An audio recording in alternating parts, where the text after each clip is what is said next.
Buenas y bienvenidos a la posada. Siéntense junto al fuego, pónganse cómodos, pidan su hidromiel o su cerveza. Hoy vamos a hacer un especial que para mí es muy importante. Hoy vamos a preparar el lanzamiento de Space Marine 2.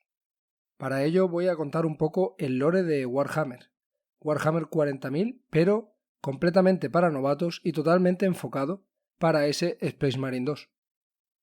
No vamos a entrar hoy en valoraciones grandes, no vamos a entrar hoy en detalles del lore que no nos interesan para poder entender bien esta obra. Vamos a simplemente explicar el lore de Warhammer para que si a vosotros os gustan los videojuegos y este juego os llama la atención, podéis jugarlo en las mejores condiciones posibles sin perderos absolutamente nada. Así que sin más, este programa estará totalmente libre de spoilers sobre Space Marine, tanto el 1 como evidentemente el 2, que a fecha de que se hace este programa todavía solo tenemos algunos trailers. Y sí que tendrá, pues eso, muchos detalles del lore.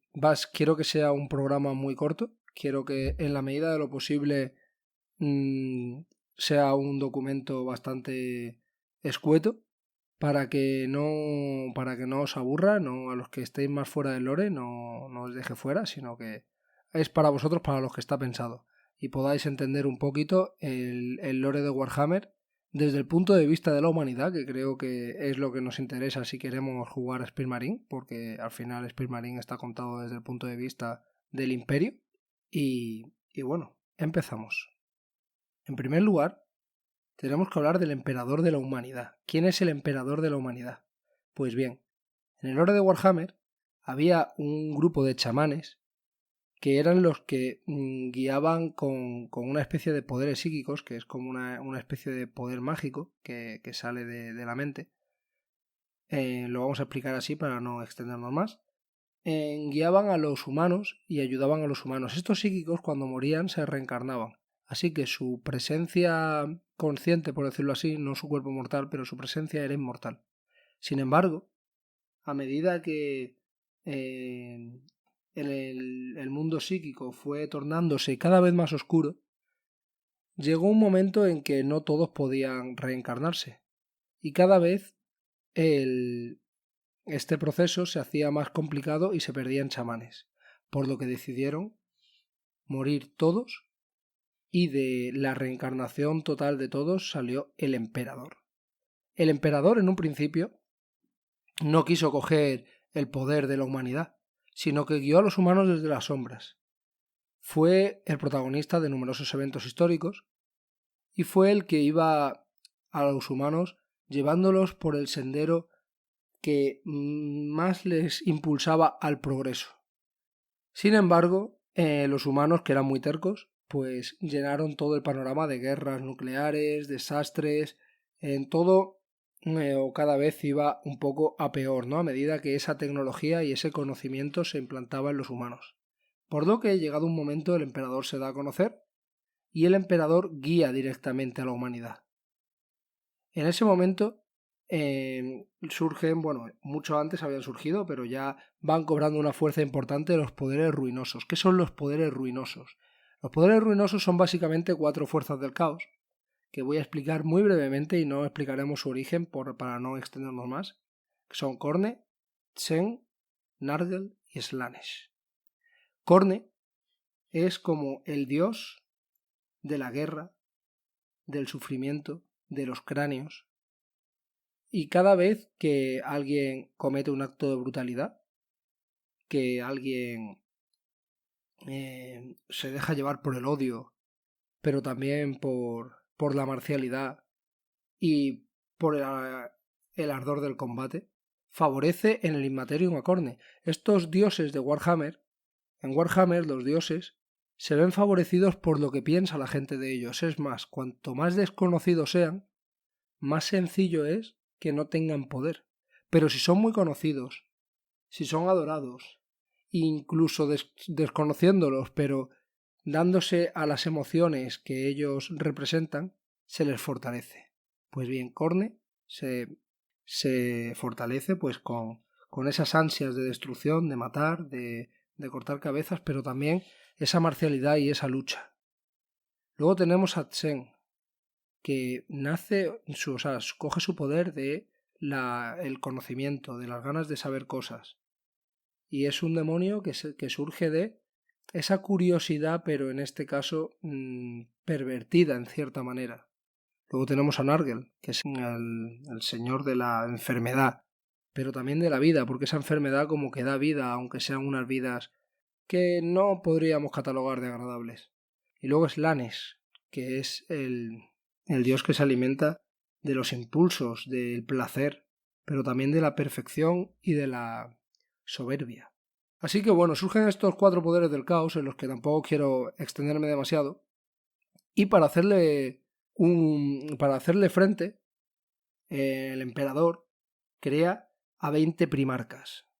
Estos 20 primarcas supuestamente, ahora veréis por qué digo supuestamente, van a ser inmunes a la influencia del caos. Son superhombres que pueden guiar y ayudar al emperador, guiar a la humanidad hacia algo mejor. Sin embargo, aunque el caos no consigue tener en este momento poder suficiente para matar a los primarcas cuando todavía son niños, consiguen que se expandan por el universo. Así que el emperador se queda sin su proyecto primarca, se queda sin sus 20 superhéroes que quedan expandidos por toda la galaxia.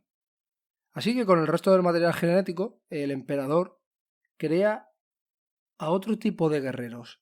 Un tipo de guerreros que para este programa nos interesan mucho porque serán el título del juego que estamos preparando su llegada. Estos son los marines espaciales. 20 legiones, una por cada primarca. Los marines espaciales sí que me voy a detener un poco y voy a contaros un poco lo que son. Porque claro, si venís a jugar a Space Marine, pues después de jugar a otros juegos así como de un superhombre luchando contra diablos, puede causar confusión. O sea, podéis pensar que un marine espacial es un hombre que simplemente pues, se ha puesto una armadura que tecnológicamente le protege mucho y le ayuda. Pero no. Un marine espacial puede comer piedras, un marine espacial puede escupir ácido, un marine espacial tiene la cabeza tan dura que podría aguantar golpes que espachurrarían la de un humano normal. Un marine espacial con las manos desnudas puede sujetar un cráneo y hacerlo estallar si es de un humano. Un marine espacial es mucho más alto que un humano y tiene unos órganos diferentes. Un marine espacial tiene corazón, o sea, tiene 2 corazones, no solo uno, y puede vivir con uno inutilizado. Tiene una fuerza totalmente desproporcionada y totalmente por encima de la de un humano y una resistencia igualmente así. E incluso un marine espacial sin armadura podría sobrevivir un tiempo limitado, pero podría sobrevivir en el vacío del espacio. Digamos que son... Si estuviéramos hablando de otro universo con superhéroes, cada uno de esos marines espaciales que veis, sin armadura ni armas de ningún tipo, sería un superhéroe en sí mismo. Así de overlevel, por decirlo así, está el universo de Warhammer. No estamos hablando de humanos muy fuertes que tengan una armadura que les hace ser Iron Manes, no. Estamos hablando de un ejército de Capitanes Américas, incluso más fuertes, con 2 corazones, con una estatura totalmente desproporcional a un humano normal, y con esas características como escupir veneno, o si se comen el cerebro de una víctima pueden extraer sus recuerdos. Es una de las cosas más, no sé si poco científicas del mundo, pero ahí está.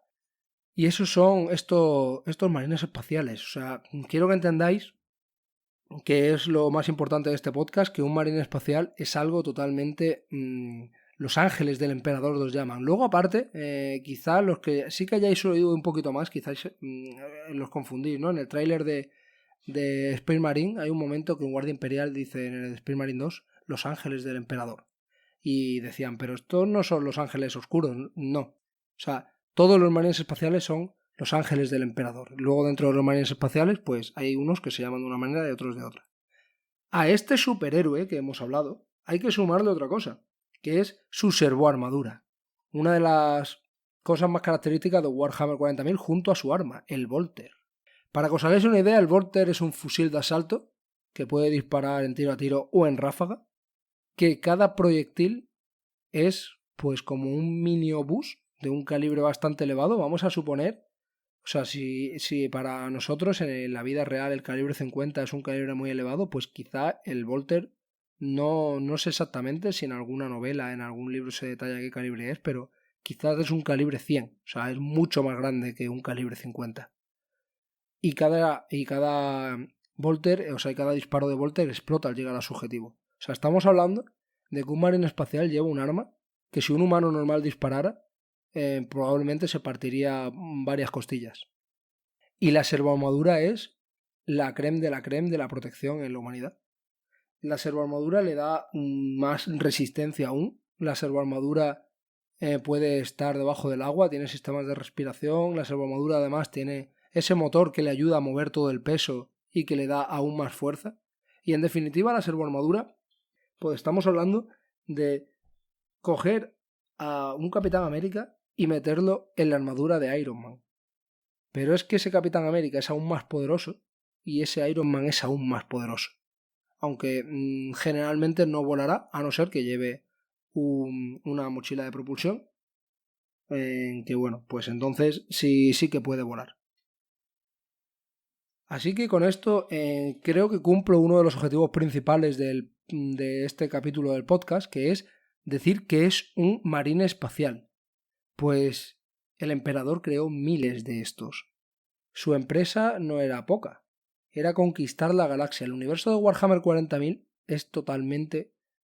es algo totalmente inabarcable. Es gigantesco, no es comparable a ningún otro universo. Es realmente monstruoso.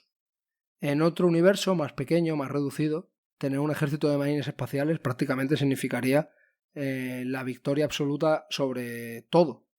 Pero estamos en el 41 milenio, aunque bueno, en este caso no, cuando se crean los marines especiales son muchos años antes, más de 10.000 años antes, y en este universo pues todo es tan fuerte que ni siquiera con estos ejércitos pues va a ser una tarea fácil dominar el espacio. Así que ya una vez explicado los marines espaciales podemos explicar la Gran Cruzada. La Gran Cruzada la lanza el emperador junto a estos marines espaciales para conquistar todo el universo y además encontrar a sus primarcas perdidos. Al primero que encuentra es a Horus, luego va encontrando a todos.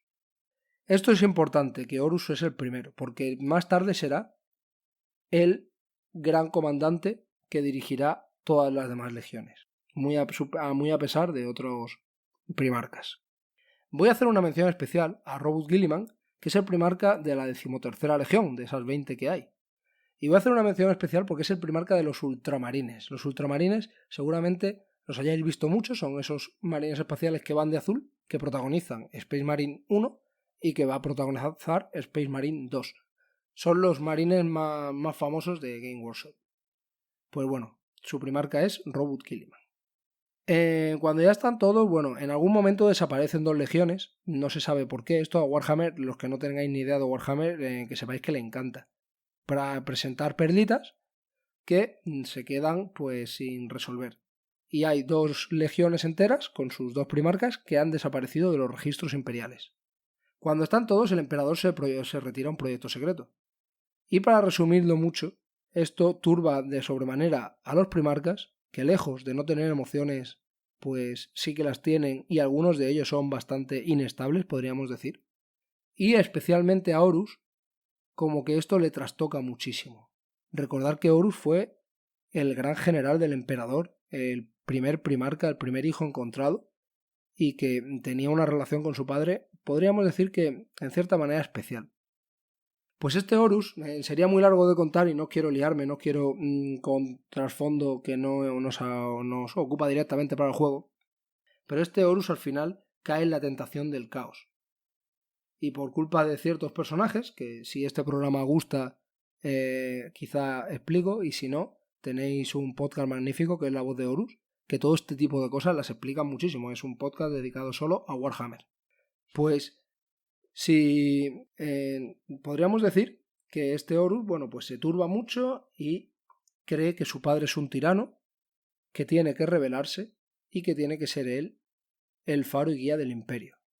8 de sus hermanos, 9 en total, contándole a él, se rebelan contra el emperador y se enfrentarán a los otros 9 primarcas leales con sus 9 legiones. Esto degenera en una guerra civil tremenda, que el resultado final, para resumir bastante, es que Horus se bate contra Sanguinius, que es uno de los primarcas de los ángeles sangrientos en este caso, man de rojo con una gotita de sangre, y le mata. Después el emperador, tras ver cómo destroza a otro marine espacial, llega un momento que dice basta ya, y con un solo pensamiento borra a Horus de la existencia totalmente.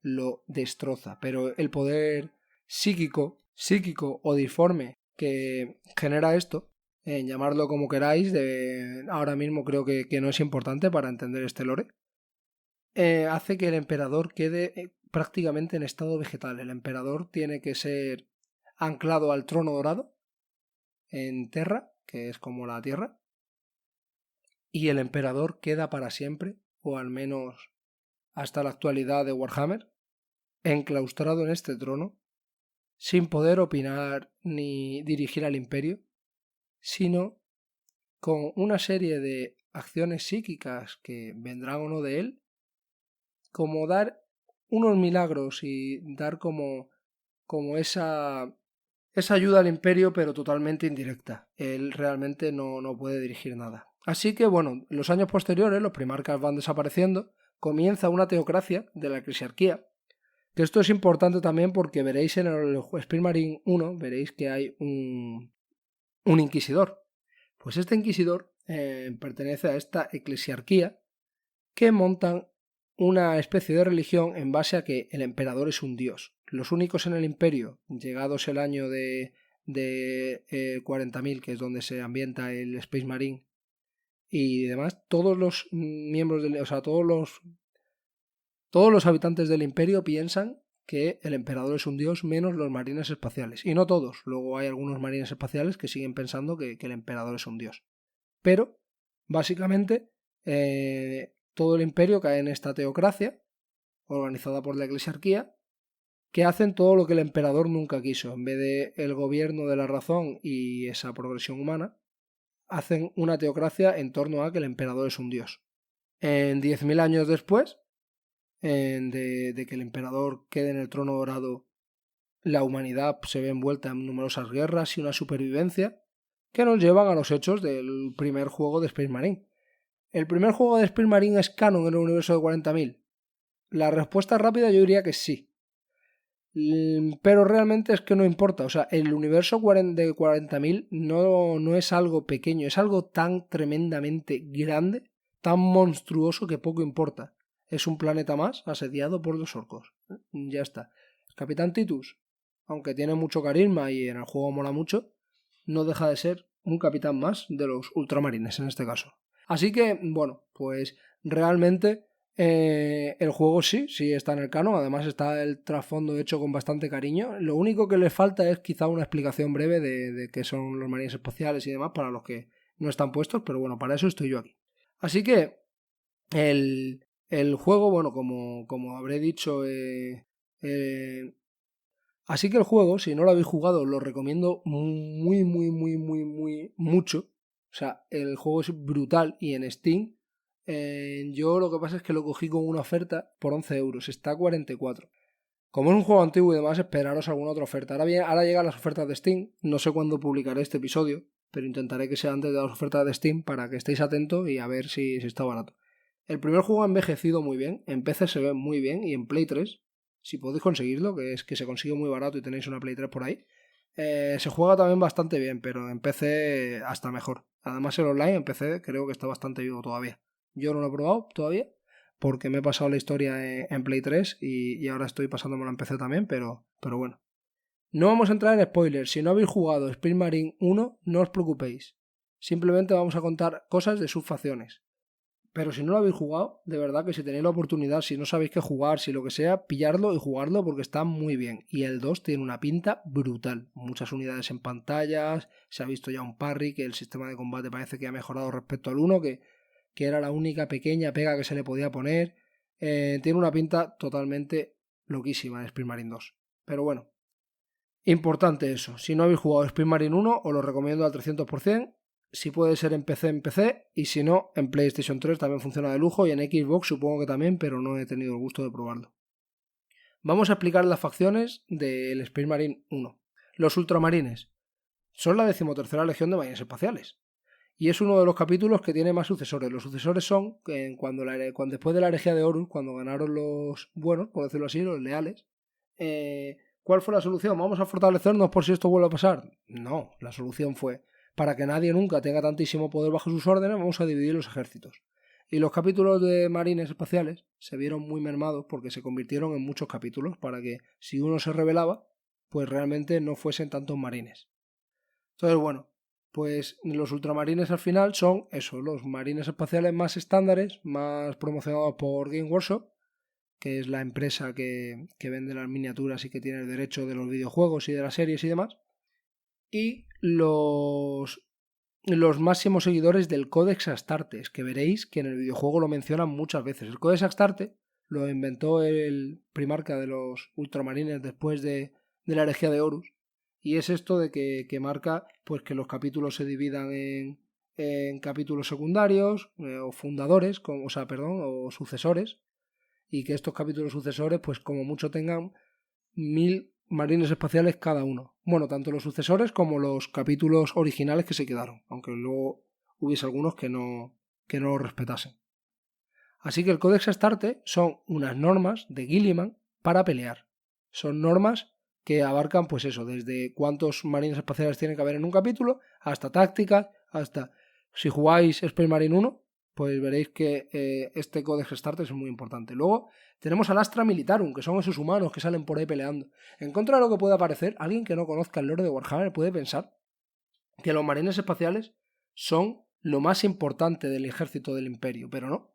Los marines espaciales son una fuerza de élite que es muy icónica en el juego, pero que realmente por lore no intervienen en todos los conflictos. Y el Astra Militarum, o la antigua Guardia Imperial, son esos soldados con tanques, con cañones láseres, muy tipo todo Starship Troopers, que defienden a la humanidad fielmente y, pues bueno, un humano en una galaxia que necesita a estos superhéroes, ¿no? Como los marines espaciales, imaginaos los pobres. No tienen una vida muy cómoda, pero son la fiel infantería y el ejército que mantiene a la humanidad, realmente por encima de los marines espaciales. Lo que pasa es que, bueno, pues a nivel de juego, los marines espaciales son muy icónicos. Los guardias imperiales, al final, pues humanos con una pequeña armadura y unos rifles láser y muchísimas más armas, ¿no? Pero fundamentalmente eso, que defienden el imperio.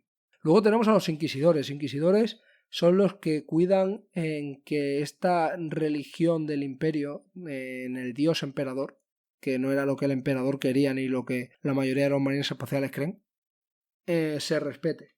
Luego también vigilan pues diferentes cosas. Por ejemplo, puede estar el Ordo Maleus, que son los inquisidores encargados de los demonios. El Ordo Xenos, que son los inquisidores encargados de los alienígenas. El imperio es profundamente racista.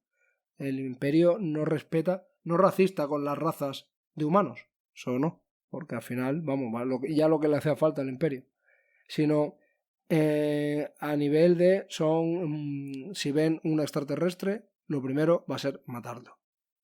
Esto tiene matices, pero no vamos a entrar ahora en eso, en el sentido de que hay personajes y capítulos de marines como más dispuestos a hablar, otros no, otros...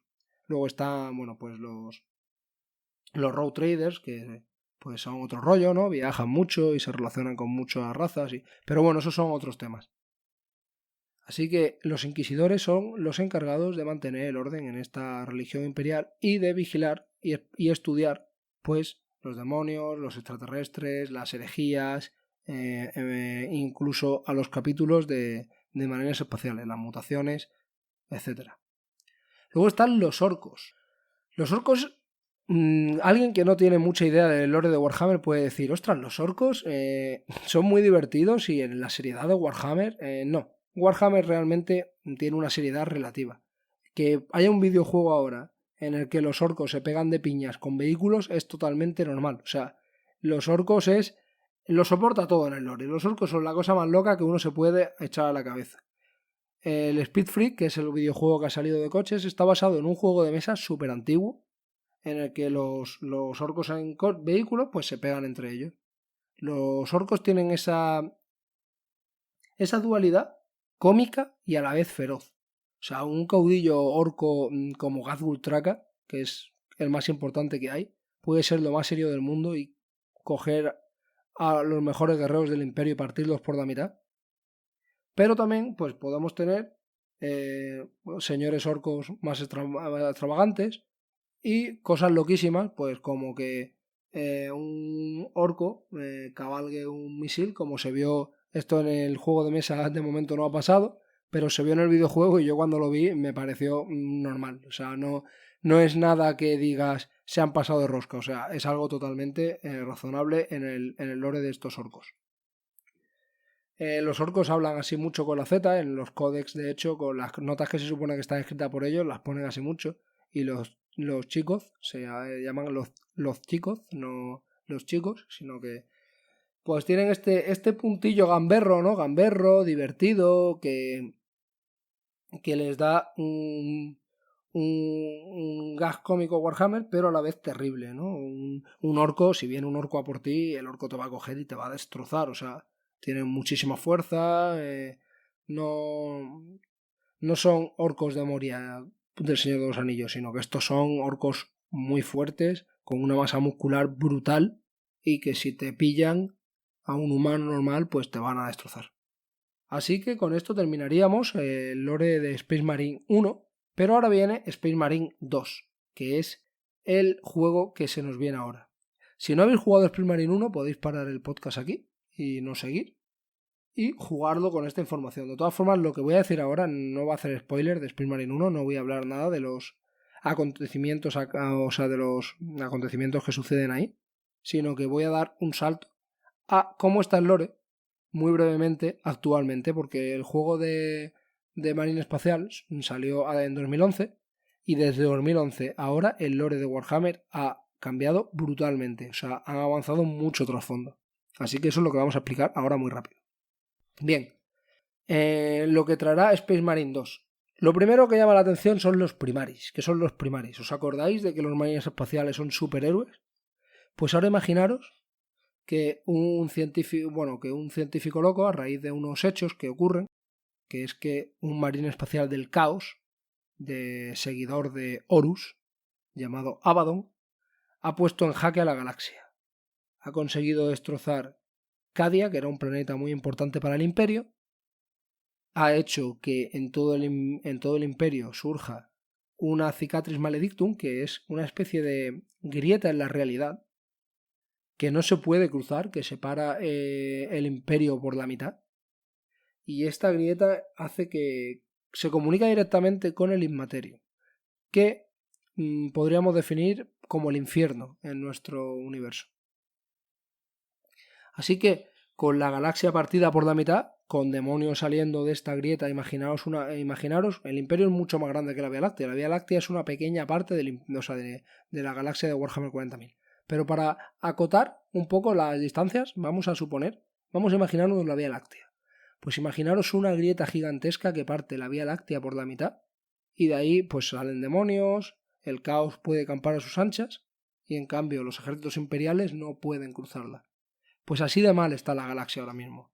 Los marines espaciales han sufrido numerosas guerras y todos los capítulos se han visto dañados.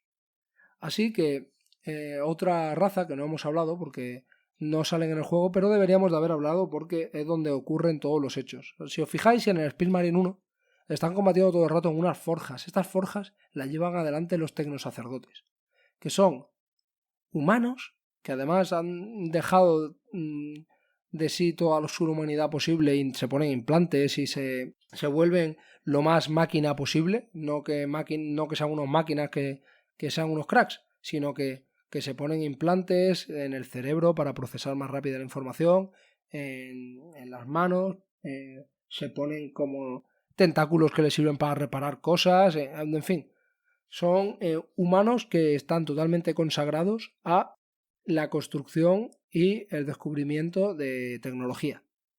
Pues bien, uno de los más importantes magus del Mechanicus, que son como los líderes, es Belisarius Cole. Belisarius Cole ha hecho un proyecto ya no solo de ingeniería, sino también de bioingeniería biológica, en la que ha de repente ha abierto ¿Os acordáis de Star Wars cuando de repente se dan cuenta de que ya hay una remesa de 10.000 clones?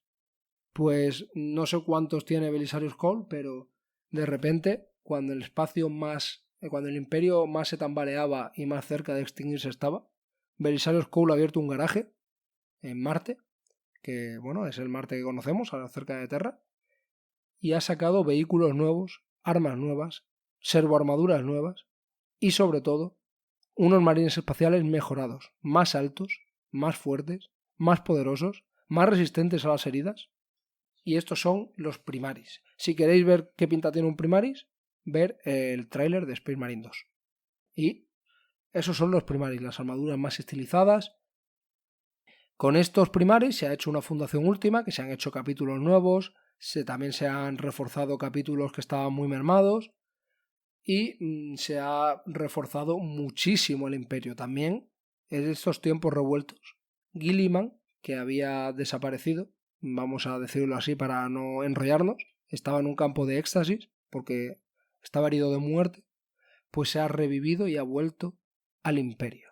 En el imperio ahora tenemos a Guilliman, primarca de los ultramarines, totalmente vivo y operativo, y ha organizado la Cruzada Indomitus. La Cruzada Indomitus es la mayor fuerza imperial que se ha movido desde la herejía de Horus para reconquistar la galaxia pues de esos ataques que se ocasionaron por la Cicatrix Maledictum, ¿no? Lo que he comentado antes de que sí, como si la vía galáctica como si se rasgara, ¿no? En dos mitades y además salían demonios por todos lados. Pues en esa fundación, o sea, en esa cruzada Indomitus, yo creo que va a estar ubicado el juego. El juego vamos a ser los marines espaciales antiguos han podido también hacer una especie de operación, vamos a llamarlo así, para que sea más sencillo, que consiste en primarizarse, o sea, volverse, pues, esos órganos nuevos, conseguirlos y volverse más fuertes. Pues el Capitán Titus, por lo que hemos visto en el tráiler, se ha primarizado, no cabe ninguna duda, la apariencia externa no deja lugar a dudas, y está en un planeta invadido por los tiránidos, que son estos bichos que salen en el tráiler, ¿no? Pues como cucarachas espaciales, pero muy grandes, con muchos pinchos y muy letales. Pues bien, el juego nos va a poner en la piel de este Capitán Titus otra vez, que va a luchar en el planeta sin determinar de momento, por la liberación de este contra estos tiránidos. Así que seguramente estemos integrados en esta cruzada de Indomitus.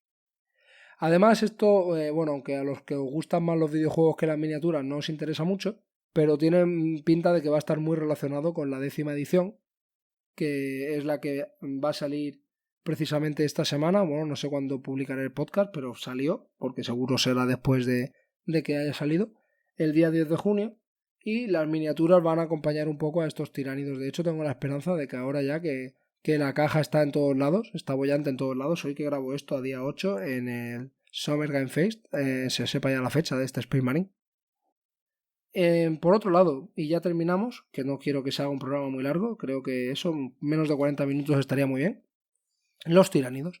Los tiránidos, lo que tenéis que saber de ellos es que comen, y cuando se terminan toda la materia orgánica de un planeta pasan al siguiente. Siguen comiendo y pasan al siguiente.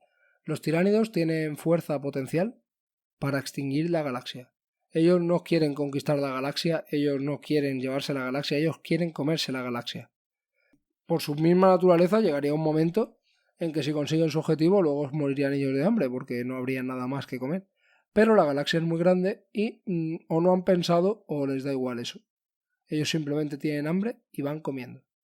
Los tiránidos están por encima de las emociones, aunque últimamente en el trasfondo están haciendo cosas que podríamos decir raras, sino es como que sí que tienen estrategia, pero su estrategia es para comer y seguir creciendo como flotas.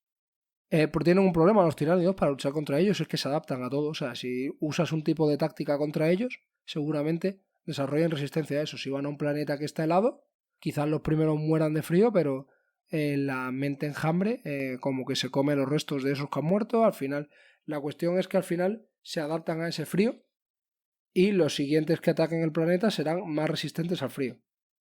Los siguientes que si les atacas si atacan un planeta de volcanes, se adaptarán al calor. Si les atacas con un tipo de guerrilla, se adaptarán a ella. Entonces, realmente los tiránidos son una amenaza real, pueden destrozar el imperio entero. Y con esto quedaría todo, o sea, luego los hay de diferentes tamaños y demás.